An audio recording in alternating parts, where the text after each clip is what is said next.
Good morning student, good morning. Myself Kailash Chautiya, मेरा नाम कैलाश चौटिया है।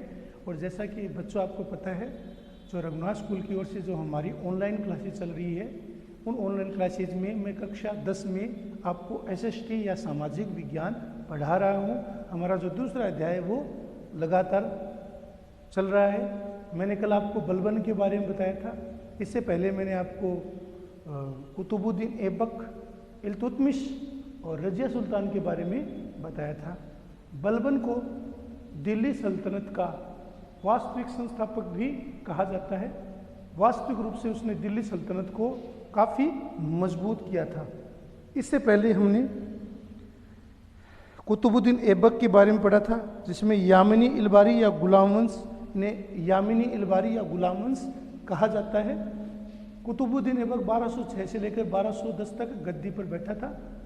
उसके काल में उसकी राजधानी लाहौर थी और वह मोहम्मद गोरी का दास था। इसे हम गुलाम वंश इसलिए कहते हैं क्योंकि इस वंश के जितने भी अधिकतर शासक थे वो अधिकतर दास थे या दास के रूप में जिन्हें क्रैक किया गया था या जिन्हें बाद में उत्तराधिकारी घोषित किया गया था। तो कुतुबुद्दीन ऐबक था, वह मोहम्मद गोरी का दास था। मोहम्मद गोरी ने उसे क्रैक किया था। तो हम देखते हैं कि कुतुबुद्दीन ऐबक है वो 1206 में शासक बनता है। 1206 में उस वह राजगद्दी ग्रहण करता है। उसे लाख बख्श भी कहा जाता है, लाखों का दान देने वाला था। उसकी राजधानी लाहौर थी। उसने उसके दरबार में हसन निजामी को उसने राजकीय संरक्षण प्रदान किया था। कुतुब मीनार की पहली मंजिल का निर्माण है वो कुतुबुद्दीन ऐबक ने ही कराया था। कुतुबुद्दीन ऐबक ने कुतुब मीनार की पहली मंजिल है उसको पूरा किया था।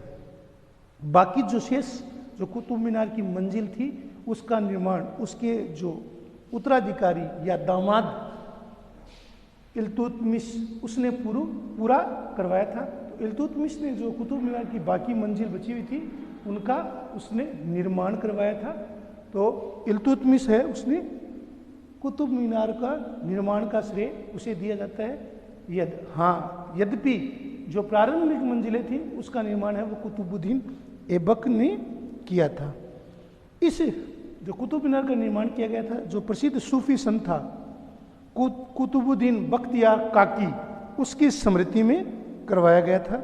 समकालीन साहित्य में ज्ञात होता है कि 1210 में जब वह चौगानपुर जब लाहौर में जब वो पोलो खेल रहा था, घोड़े पर पोलो खेल रहा था, तो घोड़े से उसकी गिरकर मौत हो गई और उसके साथ ही कुतुबुद्दीन ऐबक का शासन है वो समाप्त हो जाता है। इसके बाद इल्तुतमिश है वो सम्राट बनता है या बादशाह बनता है। वह ऐबक का दामाद भी था और उसका उत्तराधिकारी भी था। इसे मुस्लिम साम्राज्य का वास्तविक संगठनकर्ता भी माना जाता है। 1226 में इल्तुतमिश ने रणथंबोर के दुर्ग पर अधिकार कर लिया था। 1223 में सुल्तान ने मालवा पर आक्रमण कर भिल्ला के दुर्ग को जीत लिया था। ग्वालियर और जालोर पर भी उसका अधिकार हो गया था। उसने ख्वारिज्म के पुत्र मकबरनी की सहायता नहीं की और इस प्रकार उसने क्या किया, मंगोल आक्रमणकारी जो चंगेज खां था उससे उसने दुश्मनी मोल नहीं ली। इसके बाद में रजिया सुल्तान का नंबर आता है। तो इल्तुतमिश को वास्तविक मुस्लिम सत्ता का संस्थापक भी कहा जाता है। वास्तविक मुस्लिम सत्ता को सुदृढ़ और मजबूत करने वाला कहा जाता है। उसने सैन्य और प्रशासनिक व्यवस्था को काफ़ी हद तक मजबूत किया और अपने विश्वस्त लोगों का उसने एक दल संगठित किया जिसे हम चहलगानी या चालीसा कहा जाता है, जिसमें उसके चुने हुए विश्वास पात्र भरोसेमंद विदेशी तुर्क सरदार होते थे, उनको मिलाकर उसने चालीसा का गठन किया था। अब आता है रजिया सुल्तान 1236 से 1240। रुकमुद्दीन फिरोज शाह की हत्या के बाद इल्तुतमिश की पुत्री रजिया सुल्तान बनी थी। इल्तुतमिश ने रजिया को स्वयं चुना था। रजिया थी वो भारत की पहली और अंतिम मुस्लिम शासिका मानी जाती है। प्रथम और अंतिम मुस्लिम शासिका के रूप में उसे स्वीकार किया जाता है। तो 1236 में जब वह सुल्तान बनी या सम्राज्ञी बनी तो जो पारंपरिक जो अमीर थे, दरबारी अमीर थे, कट्टर इस्लामिक उलेमा थे, इसके अलावा जो उलेमा के अलावा जो मौलवी थे, तो उलेमा, मौलवी, तुर्क अमीर, उन्होंने रजिया सुल्तान के उत्तराधिकार बनने का विरोध किया। उन्होंने रजिया सुल्तान को या रजिया सुल्ताना को शासिका के रूप में स्वीकार नहीं किया, क्योंकि तुर्क अमीर, मौलवी, उलेमा यह सहन नहीं कर सकते थे कि उन पर कोई महिला शासिका है वो शासन करे, कोई महिला शासिका है वो उन पर राज करे। तो किसी तरीके से रजिया को सुल्तान मानने के लिए तैयार नहीं थे। उसने उसके शासक बनने का परंपरागत और जो कट्टरपंथी जो तुर्की अमीर थे उन्होंने विरोध किया। इसके अलावा रजिया ने भी ऐसे कुछ कार्य किए जिसके कारण जो तुर्की अमीर थे, कट्टर मुस्लिम जो अमीर थे, वो उससे नाराज हो गए। रजिया ने क्या किया?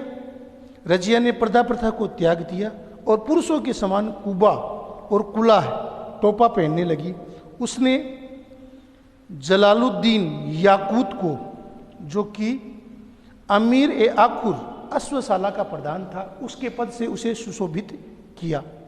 उसने इससे तुर्क और जो अमीर थे वो और अधिक नाराज हो गए। सरिंद के शासक के विद्रोह को शांत करने के अभियान में याकूत की हत्या कर दी गई। जो अमीर आखुर या जो घुड़सवाला का प्रधान था उसकी हत्या कर दी गई थी। बाद में रजिया ने अल्तुनिया से विवाह कर लिया था, लेकिन तुर्की अमीरों, उलेमा, मौलवी और कट्टर मुस्लिम समर्थकों को यह कबूल नहीं था कि वह किसी विदेशी से विवाह कर ले। इसलिए 1240 में रजिया और उसके पति दोनों को मार डाला गया, उन दोनों की हत्या कर दी गई, उन दोनों को मौत के घाट उतार दिया गया। तो अल्तुनिया से जब रजिया ने विवाह किया तो यह विवाह जो कट्टर तुर्की अमीर थे या जो सरदार थे उनके लिए ये विवाह है वो जिसे स्वीकार नहीं कर सकते थे या नागवार गुजरा, और वो इस विवाह को उन्होंने स्वीकार नहीं किया। अल्तुनिया और रजिया का जो विवाह हुआ था उसे तुर्क अमीरों, तुर्क सरदारों, कट्टरपंथी मौलवियों, उलेमाओं, मुस्लिम अमीरों ने स्वीकार नहीं किया। इसलिए 1240 में रजिया और अल्तुनिया की हत्या कर दी गई। 1240 से 1242 तक बहराम शाह, 1242 से 4246 तक मसूद शाह, 1246 से 1265 तक नासिरुद्दीन महमूद ने सत्ता संभाली थी। ये सारे के सारे अयोग्य थे और नासिरुद्दीन महमूद ने जो सत्ता संभाली थी उसके पीछे वास्तविक जो शक्ति थी, वास्तविक जो बल था, वह गयासुद्दीन बलबन का था। अब हम बलबन के बारे में, जिसके बारे में मैंने आपको कल पढ़ाया था, बलबन, जिसका नाम था उलूग खां। उलूग खां क्या था? 1265 से 1286 जो उलूग खां या उर्फ बलबन, उलूग खां उर्फ बलबन, इल्तुतमिश ने जो चालीसा का गठन किया था उस चालीसा का वह एक प्रमुख तुर्क अमीर या सरदार था।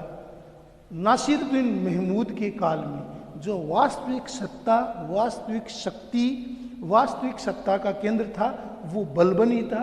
बलबन प्रमुख सेनापति था और उसने उलगू खां के नेतृत्व में या उलगू खां के नाम से उसने सत्ता को संभाला था।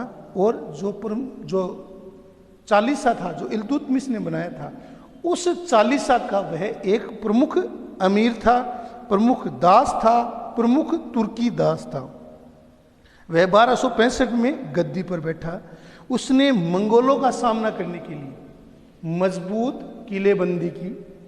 उसने अपनी मजबूत किलेबंदी और दुर्ग संरचना के माध्यम से उसने मंगोल आक्रमणकारियों का सफलतापूर्वक मुकाबला किया। उसने सैन्य विभाग को मजबूत किया और जो दीवान ए आरिज जो सैन्य विभाग का जो प्रमुख विभागाध्यक्ष होता है दीवान आरिज, उस विभाग का उसने पुनर्गठन किया। उसने शत्रुओं के प्रति रक्त और लौह नीति अपनाई, blood and iron policy towards enemies, शत्रुओं के प्रति कुचलना, शत्रुओं को समूल नष्ट कर देना। उसने शत्रुओं के प्रति उन्हें कुचलने के लिए, उन्हें नष्ट करने के लिए एक कठोर, एक अत्यंत निर्मम नीति अपनाई, जिसे हम रक्त और लौह नीति कहते हैं। उसने दरबार में सिजदा, सिजदा का अर्थ होता है ऐसे झुककर नमस्कार करना, और दूसरा पायबोस, जिसके तहत सम्राट के पैरों को सिर पर रखना या उनको सिर पर नवाजना या उनको सिर पर अपने अलंकृत करना, ठीक है ना। तो सिजदा और पायबोस इस प्रथा को लागू करने वाला बलबन ही था। उसने सैन्य व्यवस्था का संगठन किया। दीवान आरिज नामक जो संगठन था, सैन्य संगठन था, उसका उसने पुनर्गठन किया। उसने शत्रुओं के प्रति एक कठोर, अत्यंत विनाशकारी, अत्यंत जिसे हम कहते हैं विध्वंसक नीति अपनाई, जिसे रक्त और लौह नीति कहते हैं। तो रक्त और लौह नीति को लागू करने वाला सुल्तान कौन था? बलबन। कौन था?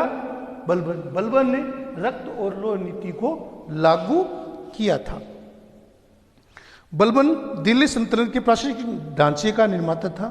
उसने शत्रुओं के प्रति रक्त और लौह नीति अपनाई, जिसके तहत उसने समस्त जो शत्रु होते थे उनके पुरुषों को मार दिया जाता था और महिलाओं और बच्चों को गुलाम बना दिया जाता था। 1286 में बलबन की मृत्यु के बाद उसके अमीरों में दलीय संघर्ष शुरू हो गया था। क्यूमर्स का वध करके 1290 में जलालुद्दीन खिलजी ने स्वयं को सुल्तान घोषित कर दिया। जो बलबन का जो राजत्व सिद्धांत था वो बहुत प्रसिद्ध था। जो बलबन का जो राजत्व सिद्धांत था वो बहुत फेमस था। उसने राजत्व सिद्धांत लागू किया गया था। इस सिद्धांत के अनुसार जो सुल्तान है वो ईश्वर का अंश है। सुल्तान को ईश्वर ने धरती पर राजा बनाकर भेजा है। अल्लाह या ईश्वर ने सुल्तान को प्रतिनिधि बनाकर भेजा है। सुल्तान का जो व्यक्तित्व है वो आम जनता से ऊंचा है। सुल्तान का व्यक्तित्व है वो आम जनता से अलग है। सुल्तान का जो अधिकार है वो आम जनता से अलग है। उसने दरबार में सुल्तान के पद को सुशोभित करने के लिए सिजदा करना और पायबोस करना, इस प्रथा को लागू किया था। उसने सुल्तान के पद को सर्वोच्च और देवीय अधिकारों से युक्त बना दिया था। उसकी मान्यता के अनुसार सुल्तान कभी गलती नहीं कर सकता, क्योंकि वह ईश्वरीय है, वो ईश्वर का तत्व उसमें विद्यमान है। इसलिए सुल्तान कभी गलती नहीं कर सकता, सुल्तान कभी भूल नहीं कर सकता। सुल्तान सर्वोच्च है, सुल्तान सर्वोपरि है, सुल्तान अपने आप में उच्चतम है। सुल्तान से ऊंची सत्ता सिर्फ अल्लाह की है। अल्लाह के बाद सुल्तान ही सबसे बड़ा पद है। वह ईश्वरीय गुण से युक्त था। उसने शासन करने की शक्ति प्रदान की। बलबन तुर्क अमीरों की शक्ति से परिचित था। इसी कारण उसने उसने अपने दरबार में कठोर अनुशासन लागू किया, क्योंकि वह खुद तुर्क अमीरों के दल चालीसा का हिस्सा था। इसलिए उसे तुर्क अमीरों के विद्रोह की संभावना रहती थी। इसलिए उसने पूरे दरबार में कठोर अनुशासन को लागू किया। दरबार में हंसना मजाक करना पर रोक लगा दी और हंसने और मजाक करने वालों पर मृत्युदंड की सजा है वो सुनाई जाती थी, या मृत्युदंड है वो दिया जाता था।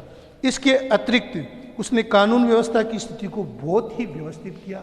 कानून व्यवस्था को उसने सुधार दिया, डाकुओं का दमन कर दिया, और राजपूत जो जमींदार थे उसके शासनकाल में जो विद्रोही थे उन विद्रोहों को उसने कुचल डाला या उन विद्रोहों को उसने समाप्त कर दिया। तो बलबन का शासन है वो अपनी रक्त और लौह नीति के कारण और अपने राजत्व के कारण, जो बच्चों मैंने आपको दो चीजें महत्वपूर्ण बताई है, उसको आपको रटना है, अच्छे से याद करना है। बलबन की राजत्व नीति और बलबन की रक्त और लौह नीति, इनको आप लिख लेना। लिख रहे हो ना आप फेयर कॉपी में? आपको लिखना है फेयर कॉपी में लिखना है, उतारना है, और जो बोर्ड पर लिख रहा हूं ना उसको भी रोज उतारना है। ये आपका होमवर्क है।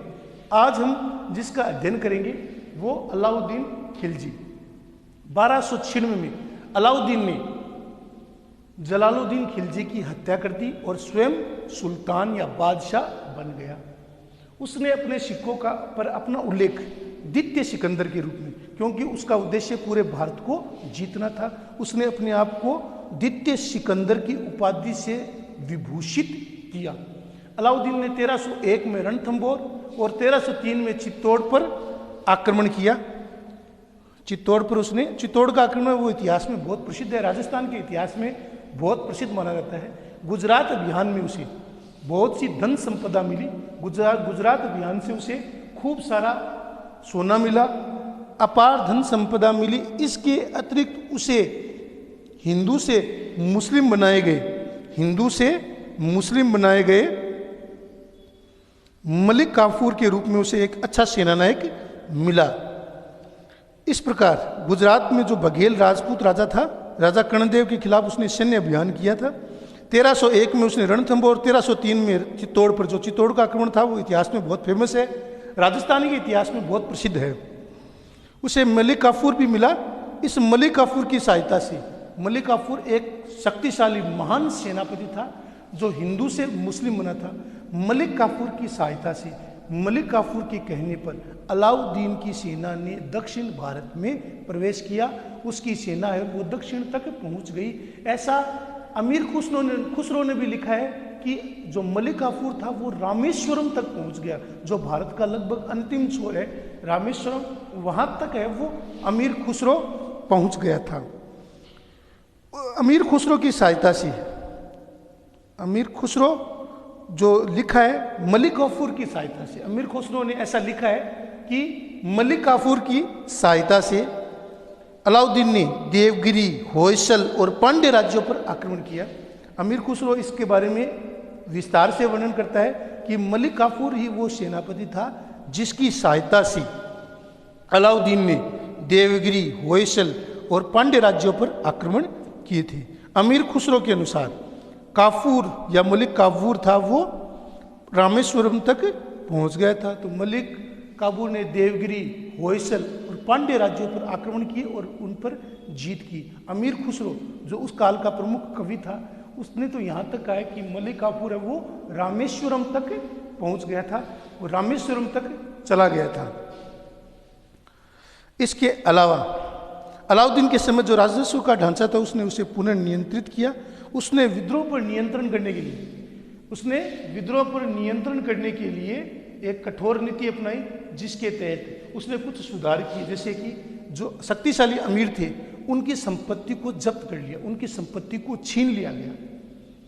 खालसा प्रणाली, जो खालसा भूमि थी उसको कृषि योग्य बनाया गया था।